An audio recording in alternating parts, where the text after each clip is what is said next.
bulsho sideedaba waxa ay ku dhisan tahay oo ay horumar ku gaadhaa kolba inta uu leeyahay hamiga iyo fikirada dadkeeda ku jira inkastoo ay dadku iskugu jiraan kuwa eebba wax siiyay iyo kuwa halgan ugu jira sidii ay ku noolaan lahaayeen haddana in horumarka dadkaaga lagu fikiraa waxa ay tahay midda kaliya ee ay bulshada caalamku ku kala horeyso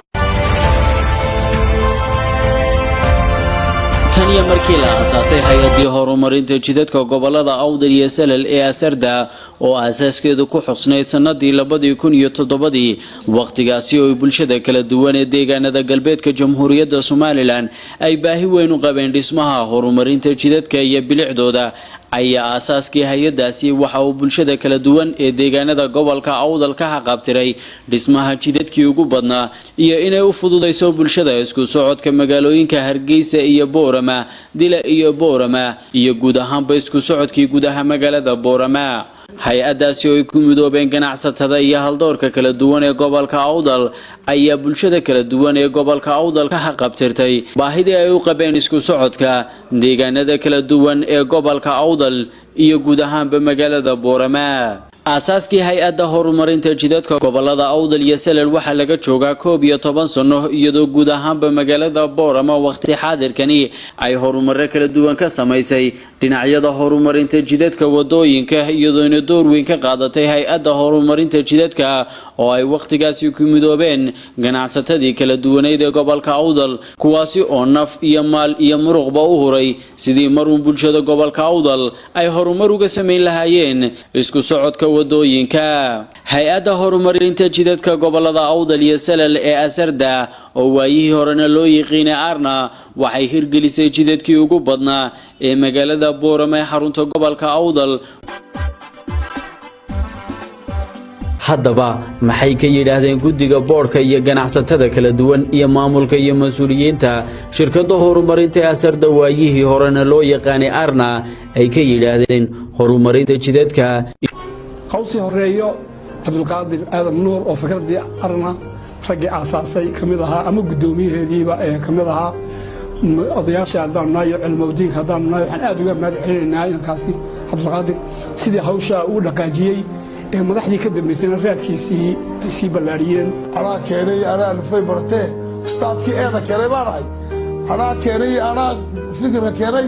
iyay baratee ustaadkii laamiga keenay buu ahaa Cabdulqaadir wuxuu ahaa qofka kaliya ee runtii fikirkiisu iyo hamigiisa iyo hantidiisa ku bixiyay dhismaha dariiqa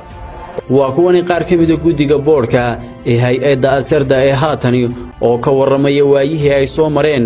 markii ay ku guda jireen dhismaha jidadka magaalada Boorama salaatu wassalaam ala rasuulillah sallallahu alayhi wasallam ilaahay baa mahad subhanahu wa ta'ala kulli haddaan kelmad ka iraahdo Cabdulqaadir Aadan Nuur kaalintii qaaliga ahayd ee ku lahaa Asarda asaaskeedii hadday noqoto iyo markii ay shaqada jidka ay wadayba hadday noqotoba runtii kaalin ballaaran bay haddaan asaaskii ka warramo horta mashruuc walbada asaaskeeda ayaa horta dee mid qaaliya ciddii dadaalka keentay yaa muhiima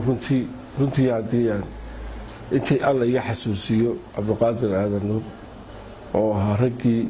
ugu horeeyay ee mashruuca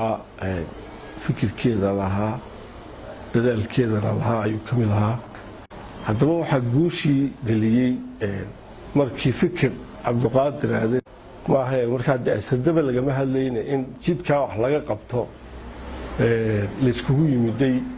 waxaa sameeyey oo martiqaadkaa sameeyey Cabdulqaadir Aadan Nuur runtii xafladii ugu horeeyay ee la qabtay Cabdulqaadir Aadan wuxuu kaga dhawaaqay inuu ku riyooday jidkaasoo laamiya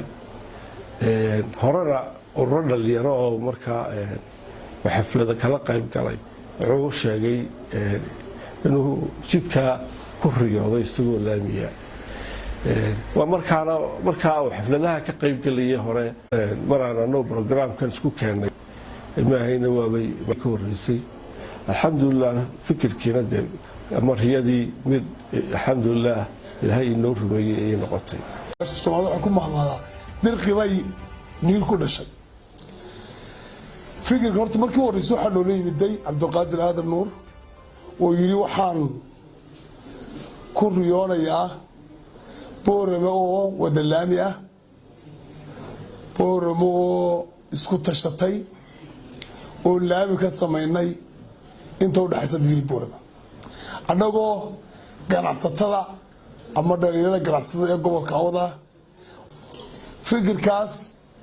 wuxuu la tagay Allah raxmeeyay loo rajay Cabdiquraab oo maanta naga hooseeya waxaanu magaranaysaa de markii dambe waatii dawladii ee kulmiye dhalatay 8 kilomitir waa naga halka ku sameynay fikirkii markaas marka Cabdulqaadir Aadan Nuur muu baabiin waa fikirka mid dhalay waa fikirka 4 kilomitir lagu sameeyay waa fikirka 4 kilomitir kan sameeysanay ay 8 kilomitir reer Awdal sameysteen 16 dawladii kulmiye dhamaystirtay الله كرر لنقضي أحمد محمد سيلايو أيها بلان قادر هذا ما يستر وحنا نقول ده 18 كيلومتر أو ده يود حيسي كلابايت وكروج الله صاري سيدا سيو هرت بحاجة challenge كذا بقى سيسكت بس سعودي سيدا سيو هلا كيس محل حس كرا وحل حس كرا أنت وحلك عبد القادر هذا النور هي هذه الشيء هيك أنا يوها إنه كاميرا داريو فكر كيسه iyo maxay taladiisa iyo markasta oo loo yeero markasta oo magaranaysa maxay ahayday soo shaqada ku jira shaqada maxay danta gaarka waxaan ku xasuusanayaa inuu ka hormari jiray danta guud waxaan leenahay waxay ahayd hawo ama waxay ahayd hammi dabeedna waxa bilaabay Cabdulqaadir Aadan Nuur ayaa bilaabay oo soo dhigay baraha bulshada isagoo oo ku cataabaya ama oranaya waxaan doonaynaa walaalayaal inaynu dhisano dariiqaas baan ku riyooday isagoo inoo rumooba ku riyooday deedna waxaanu abaabulnay oo rag u yeeray baan kamid ahaa waan isku nimidnay deedna waxa la sameeyay ururkii arna la sameeyay waxaan marka walaal sheegaynaa runtii Cabdulqaadirna wuxuu ahaa qofka kaliya runtii fikirkiisu iyo hamigiisa iyo hantidiisa ku bixiyay xataa shaqadiisii shakhsiga ahayd mas'uuliyadii uu hayay xataa lagu canaantay leeyri kama soo bixaysa shaqadaadii waayo naftiisii aqligiisii maalkiisii wuxuu siiyay dhismaha dariiqa runtii aad buu uga daayar yahay Cabdulqaadir haddana runtii waa niman jeclahay oo isleeyahay mustaqbalka ummadan iyo dalkaba wuxuu ka qaban doonaa hadii Ilaahay ugu tala galo Sheekh Cabdilaahi Sheekh Cali Jawhar Sheekhul Beledka Galbeedka Jamhuuriyadda Soomaaliland ayaa dhankiisa ka warramay doorkii Cabdiqaadir Aadan Nuur uu ku lahaa horumarka jidadka iyo sidoo kale arrimaha bulshada gobolka Awdal arna ay ku asaasantay hay'adii ka horeysay asarda wadooyinka oo madax ka ahaa Cabdiqaadir Aadan Nuur oo madax ka ahaa runtii Cabdiqaadir wuxuu kamid ahaa Aadan Nuur dhalinyartii noogu dhagdhugleyd ayagoo hawlo waaweyn oo xafiisyo ah haya hawshana u soo ambabaxay runtii waxa samaysantay hay'adda arna madaxna waxa ka ahaa Cabdiqaadir Aadan Nuur oo runtii fikradda qaybteeda weyn isagu lahaa hantidiisa gaarka ana wuu u horay hantida hay'adda uu madax ka yahayna markasta wuxuu gaarsiinayay baaqayaga ayuu gaarsiinayay hay'aduna way ka soo jawaabaysay wixii sadaqaadii ay bixinayso ay ku taageeraan runtii Cabdiqaadir arinta aad baan uga mahadceliyay markii asardana 2010kii waxaanu ku darnay Awdal iyo Seel baanu ka dhigno markii hore waxay ahayd Awdal magaranaysa maxay waxay ururka isku xirka wadooyinka gobolka Awdal laakiin hadduu Seel soo baxay oo Seel lagu dhawaaq in gobolkii Seel lagu xuso yaa ayay ka suurtagal weeyay markaas noqotay asarda ururka horumarinta wadooyinka gobolada Awdal iyo Seel saasay ku timiday birina uu socdaa imikana waa ka deegan loo galbeed loo jeestay ilaa Djibouti laga meedhaliyaa la doonayaa fikirka qof baa hela qofkii helay isagoo ahaa talada nin baa keena ninkii keenay isagoo annaguna waanu kala dhalina way wareysato fikirkii markuu waanu kala dhalino waxay isku tagi ay dadku isku yimaadeen ururkaa la sameeyey ganacsatada ay silqaantay lacagtooda ay hurtay ayaa markaas wuxuu ka mid ahaa ayaan anugu idinka xusayaa fikirka maxay tahay Cabdulqaadir aadan uu ku lahaa fikrada badan oo loo lahaa laakiinse fikirka yaa keenay intii loo lahaa berri bay oranayaan ninkii de maxay tahay Cabdisaliimo waa kii lagu qabsaday la yiri yaa walaha ma garanaysaa anaa keenay anaa alfay baratee ustaadkii eeda keenay baanahay anaa keenay anaa fikirka keenay iyay baratee ustaadkii laamiga keenay buu Cabdulqaadir aadan رحم اللهم صل على سيدنا محمد وعلى آله وصحبه أجمعين بسم الله الرحمن الرحيم هدي تاريخ ذا سرداء إن كوضان انت الحصوصان تكسيو قرط waxay ku bilaabantay 2007 markay taariikhdu ahayd Cabdulqaadir uu noo yimid wuxuu yiri anu waxba ku riyooday wadada oo wada laamaya Boorama tabadeedna laba jimca arintii laga tashaday waxa la sheekadii jaadka saynaynu noqonay taariikhda Cabdulqaadir baa marayna taariikhda horta aanu ku bilownay asarda sidaas ahayd 2007 bahay marka lacag baan iska ururinay intayada ganacsatadii marka tabina qaadankii baan ururinay ganacsatadu marka ahmad badan bay haysay qof walba wixii lagu qoray waa bixiyay wadadii baan baxnay oo nin baan ka soo koraysanay magaranaysaa noo samay anagu ma garayno 3 kilomitir ugu horeysa الله ونحرسته ودنتي waxa loo oran jiray ina warsama Saciid baa loo oran jiray asoo Saciid qalabkii soo raray Ahmed Gelin bayna siisay 3 kilomitir baan qadras ku siinay Boorama ilaa Sheekh Yuusuf sokadeeda yar tabeedna sidii baa rag iyo dumar magaaladiina la yartayna war nimankeena ganacsatada daqada naga iibiya ayaa dariiq noo sameeyay war waa sameeynaa waa Boorama inay taariikh noqoto Boorama la mi xishay Boorama hargeysa isku xiranto وبورما جودي بسلام نقطة إلهي بأمرنا كل ونجاق بل إلهي وحنا نكسب وقبلا يذكر الدعاء لنا لوضعنا الدعاء بين لوضعين لرجالين بدن بين السيين كيلومتر لور زي ما كشفنا وبدي يوم ما نوصل جوكسو تري قارن كويس اللي بحنينا قارن كي والله ولا بحي سومال لأنه وانو دوني جبوت وانو دونو غلبك كأني وحي نقطة ماشي ميل هرجشة waxaan u yimid markaa iyagoo bugaagtiiba la qoray oo muxuu ahaa Cabdulqaadir aadan nuur oo ku riyooday 10kii qof ee ugu horeeyay lagu nimday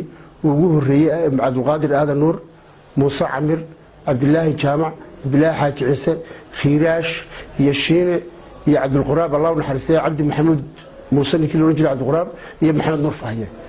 tiimkaas oo isku duuban oo macashirciyadu dheeyay baan ugu nimday oo markaa noo sheegay in Cabdulqaadir uu fikirka soo jeediyay waxa weeye Cabdulqaadir uu ku riyooday si ay wadada u heer gasho fikirkii waan midaynay lacagtiina waan haynaa bay dhaadeen kadibna intii ka xoog raartay dadkii kala loo qashay marka alxamdulillah nin kastoo bilaabay nin kastoo ku fikiray nin kastoo ku riyooday aficiga dadku haya ajarna ilaahay ka siiyo miisaanka xasanaadkana Allah ugu daro gudoomiyaha Telesom Cabdulqaadir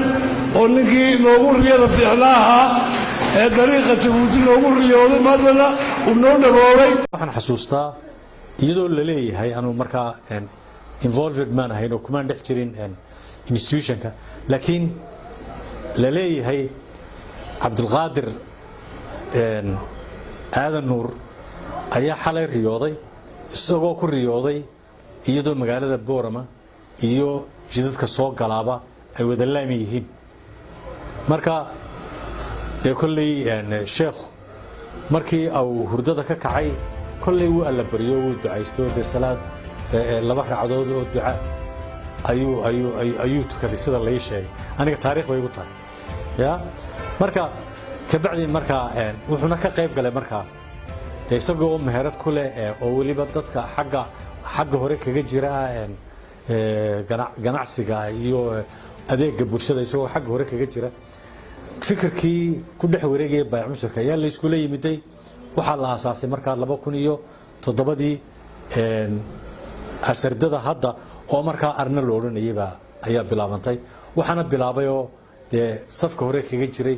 intii ganacsiga dareenku wuxuu ku yimid horta qof kasta oo reer awdala oo soo maray jidka dila iyo Boorama u dhaxeeyay waxay ku qaadanaysay diliya boorama wax laga yaabaa maanta wax nagu qaadataa 20 daqiiqo haddaad boorama ka baxdo dila tagtid 21 minutes bay ku qaadataa haddaad qiyaastid weliba wax ku xirantay gaarigu sidoo u dheereynayo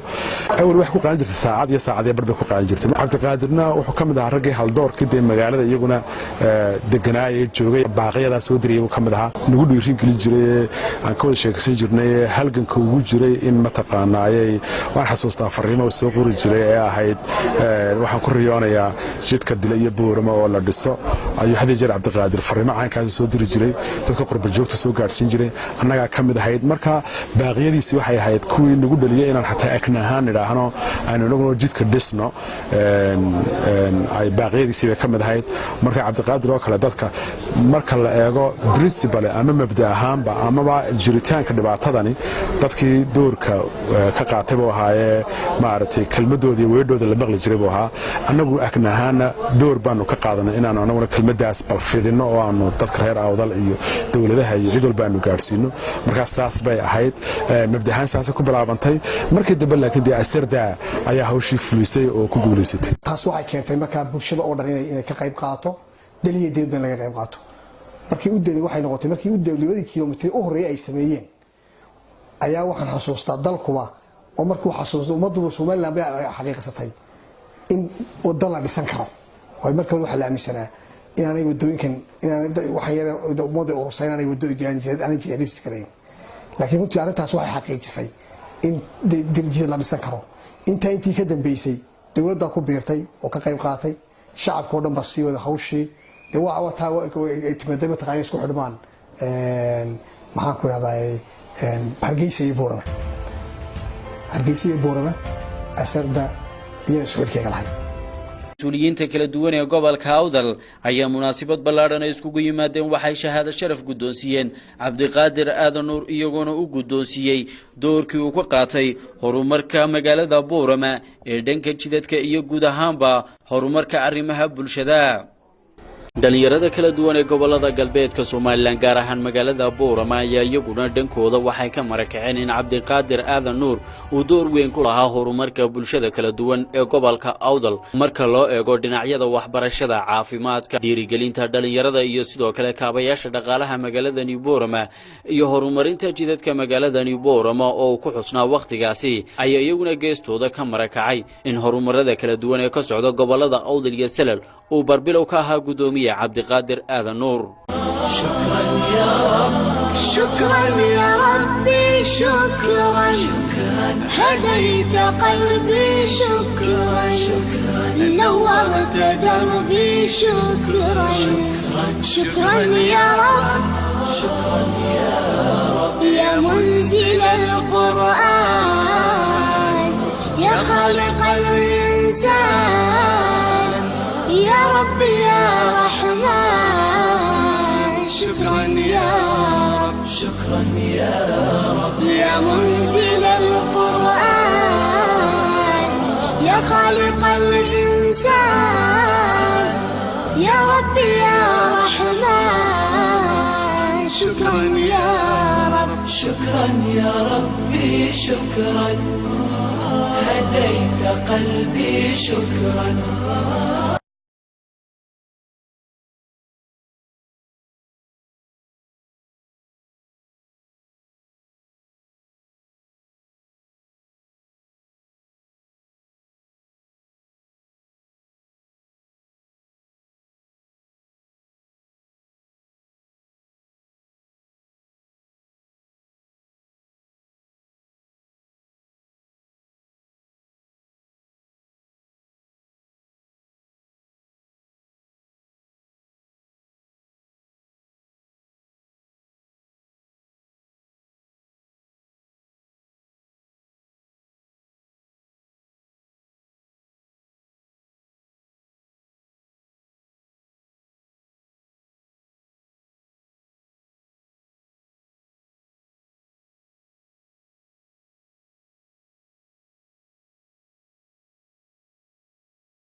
ka socda